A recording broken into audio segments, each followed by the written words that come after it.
இ learning process அப்படின்றது எத்தனை நாளைக்கான ப்ராசஸ் அண்ட் இந்த லேர்னிங் அப்படின்றப்போ கண்டிப்பா ஏதாவது ஒரு பிசினஸ் பண்ணும் அப்படின்றப்போ அதை பத்தின ஒரு 360 டிகிரி தெரிஞ்சா மட்டும் நம்மளால அதை ஃபுல்லா சக்சஸ்ஃபுல்லா பண்ண முடியும். சோ இந்த லேர்னிங் ப்ராசஸ்ல நீங்க என்னெல்லாம் சொல்லி கொடுக்குறீங்க? இப்போ முதலாவது ஃப்ரீலான்சிங்கை பார்த்தீங்கன்னு சொன்னா ஃப்ரீலான்சிங்ல வந்து பெரிய லெவல்ல நமக்கு எல்லாம் வேணும் அப்படின்னு சொல்லி எதுவுமே இல்லை. இது 2 கோர்ஸுக்குமே வந்து கொமனா 3 விஷயம் தான் நாங்கள் கேட்போம். முதலாவது வந்து நாங்கள் கேட்கறது வந்து இங்கிலீஷ் வந்து செட் லெவலில் தெரிஞ்சுக்கணும். ஸ்போக்கன் லெவல்லாம் போக தேவையில்லை, செட் லெவல் அண்டர்ஸ்டாண்டிங் லெவலில் இருந்தால் போதும். ஏன்னா ஸ்போக்கன் லெவல் எனக்கே ப்ராப்பராக வராது. ஸோ 2வது நாங்கள் சொல்கிற ரெக்யர்மெண்ட்ஸ் வந்து பேசிக் லெவலில் ஒரு கம்ப்யூட்டர் இருந்தால் போதும். ஸோ கம்ப்யூட்டர்னு சொல்லக்குள்ள அட்வான்ஸ் லெவலில் யோசிக்கூடாது. ஃப்ரீலான்சர்னா வேறு லெவலில் இருப்பாங்க, லைக் 16 GB RAM அந்த மாதிரி எந்த கன்செப்ட்டுக்குமே இடம் இல்லை. ஸோ பேசிக்காக ஒரு கம்ப்யூட்டர் இருந்தால் போதும். ஸோ அதே மாதிரி வந்து 3வது விஷயம் தான் இன்டர்நெட். இங்கே வந்து இன்டர்நெட் வேறு லெவலில் இருக்குது. ஏன்னா நான் வந்து கட்டாருக்கு போயிருக்கிறேன், ஜோர்ஜியா போயிருக்கிறேன், ஸ்ரீலங்காலையும் இருந்திருக்கிறேன். ஸோ இந்த 3 நாட்டிலையும் இல்லாத இன்டர்நெட் கனெக்ஷன் உண்மையிலே இந்தியாவில் இருக்குன்னு சொல்லலாம். ஏன்னா 300 MBPS இன்டர்நெட் இருக்குது. ஃபர்ஸ்ட் டைம் நான் பார்க்குறேன். ஸோ அது ரொம்ப பெரிய சோர்ஸ் இங்கே இருக்கிறது. ஸோ ஃப்ரீலான்சிங்கில் ஒர்க் பண்ணாலும் சரி, இல்லை இ-காமர்ஸில் ஒர்க் பண்ணாலும் சரி, இன்டர்நெட் ரிலேட்டடாக எந்த ஒர்க்கை பண்ணாலுமே இங்கே வந்து நல்ல ஒரு பொட்டான்சியல் ஒன்று இருக்குது. ஸோ அந்த மாதிரி நாம வந்து இந்த விஷயங்களை பண்றதுக்கு ஒரு 3 ரெக்யர்மெண்ட் இருந்தா போதும். ஸோ இதுல நமக்கே ஒரு சந்தேகம் வரும், அப்போ ஸ்கில்ஸ் எல்லாம் தேவையில்லையா அப்படின்னு சொல்லி ஒரு சின்ன ஒரு டவுட் ஒன்று வரலாம், எல்லாருமே பார்க்குறவங்களுக்கும் வரலாம். ஸோ அந்த ஸ்கில்ஸ் தேவையில்லை அப்படின்னு சொல்லி கேட்டால் ப்ரொடக்டை விற்கிறதுக்கு, ஒரு திங்ஸை விற்கிறதுக்கு வந்து உண்மையிலே ஸ்கில்ஸ் தேவையில்லைங்க.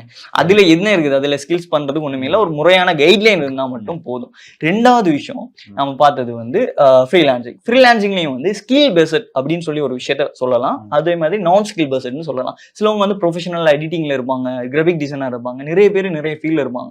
ஸோ அதை வந்து ஃப்ரீலான்சிங்கில் ஒஃபர் பண்ணுவது மூலமாக உங்களோட டைமை மட்டும் செலவழிக்கும் மூலமாக வந்து உங்களால் உழைக்க.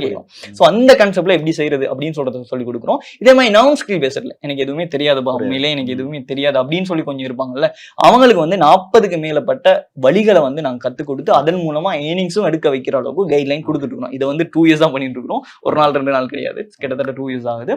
ஸோ இதே மாதிரி வந்து இதுல வந்து நாங்க நிறைய விஷயங்கள் அந்த 40 ஸ்கில்ஸ் சொன்னோம் இல்லையா, ஸோ அதே மாதிரி நிறைய விஷயங்கள் வந்து அந்த கோர்ஸுக்குள்ளேயே வந்து அவங்களுக்கு கத்துக் கொடுத்துருவோம். ஸோ அதன் மூலமா பண்ணலாம். இதுல பர்சனேட்டட் ஒர்க் அப்படின்னு சொல்றேன் இல்லையா, அதாவது நீங்க எங்கரிங் பண்றதா இருக்கட்டும், இல்ல ஜிம்ல நிறைய பேர் இன்ட்ரெஸ்டிங்கா இருப்பாங்க, அதை வந்து ஃப்ரீலான்சிங்ல ஆஃபர் பண்ணலாம். அதே மாதிரி வந்து குக்கிங்ல நிறைய பேர் இன்ட்ரெஸ்டா இருப்பாங்க, அதை கூட ஆஃபர் பண்ணலாம். அப்படி நம்ம எதிர்பார்க்காத நிறைய ஒர்க்ஸை வந்து நம்ம ஆஃபர் பண்ணலாம். கிட்டத்தட்ட 500 கேட்டகரி இருக்குது அதுல. ஸோ 500 கேட்டகரியில எப்படியுமே உலகத்துல இருக்கிற எல்லா ஜாப்ஸுமே அதுக்குள்ள வந்துடும். ஸோ என்ன ஜாப்பா இருந்தாலும் அதை நம்ம அதோட கனெக்ட் பண்ணி பண்ணோம்னு சொன்னா ஷுவரா நம்மளால வந்து ஒரு ஃப்ரீலான்சர் ஆகலும். அதுக்கு பெரிய லெவல்ல எல்லாம் எதுவுமே தேவையில்லை, பேசிக்காவே ஸ்டார்ட் பண்ணிடலாம். ஓகே. ஒரு இ-காமர்ஸ் வெப்சைட் இன்னைக்கு ஆரம்பிக்கிறாங்க அப்படின்றப்போ எல்லாருமே ஒரு பயத்தோட தான் ஆரம்பிப்பாங்க. ஐயோ நம்ம ஆரம்பிச்சிட்டோம், சக்சஸ்ஃபுல்லா இருக்குமா, இல்ல இ-காமர்ஸ் பிசினஸ்க்குள்ள இந்த மாதிரி மார்க்கெட்டிங் பேஸ்ட் பிசினஸ்க்குள்ள வரும்போது அவங்களும் யோசிப்பாங்க, ஒருவேளை நம்ம உள்ள வரோம், நிறைய ஏஜென்ட்ஸ் வந்து காசு கேட்பாங்க, காசு கொடுத்தாதான் நீங்க இதை பிசினஸ் பண்ண முடியும் அப்படின்லாம் நிறைய பேர் சொல்லுவாங்க. சில பேர் ஜென்யூனா இருப்பாங்க, சில பேர் ஏமாத்திட்டு போறதை நம்ம வந்து பார்க்க முடியுது.